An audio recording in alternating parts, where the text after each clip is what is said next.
Mis on liking, loving tendency? See on üks 25 inimpsühholoogilisest kalduvusest ja vastavalt sellele tendentsile on inimestel kalduvus ignoreerida nende toodete ja teenuste vigu, mis on seotud nende poolt armastatud inimeste või ettevõtetega.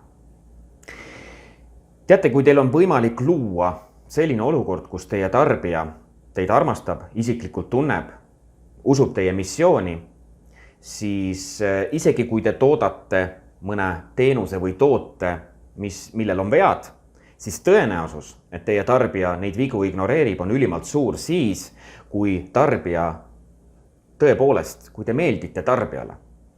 Võib-olla on teil üles seatud oma sotsiaalmeedia. Võib-olla nad tunnevad väga hästi teie ettevõtte missiooni ja seda, mille eest te seisate.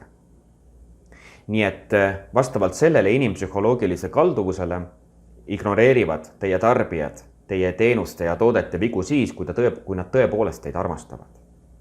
Toome näite. Oletame, et enesearengu teekonnal inimene jälgib ühte konkreetset õpetajat, ühte konkreetset edukat inimest. Ta jälgib tema sotsiaalmeediat, ta tõepoolest tunneb sidet selle inimesega, ta tõepoolest see inimene talle meeldib. Ja siis, kui see inimene tuleb välja mõne e-kursusega ja see tarbija selle e-kursuse ostab, siis isegi kui see e-kursus ei ole hea kvaliteediga, vigu täis hüpleb, siis see, kes selle toote ostis, ignoreerib neid vigu, ignoreerib neid puudujääke sellepärast, et see, kellest see e-kursus tuleneb, talle meeldib. Küsimus sulle.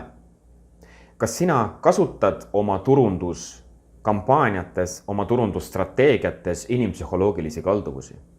See on aktuaalne eriti praegu, kus on üle käinud erinevad kriisid ja eriti praegu on oluline muuta oma turundus võimalikult efektiivseks.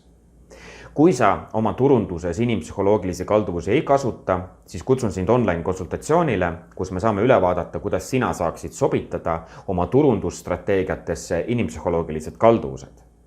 Kirjuta mulle privaatne sõnum ja uuri lisa.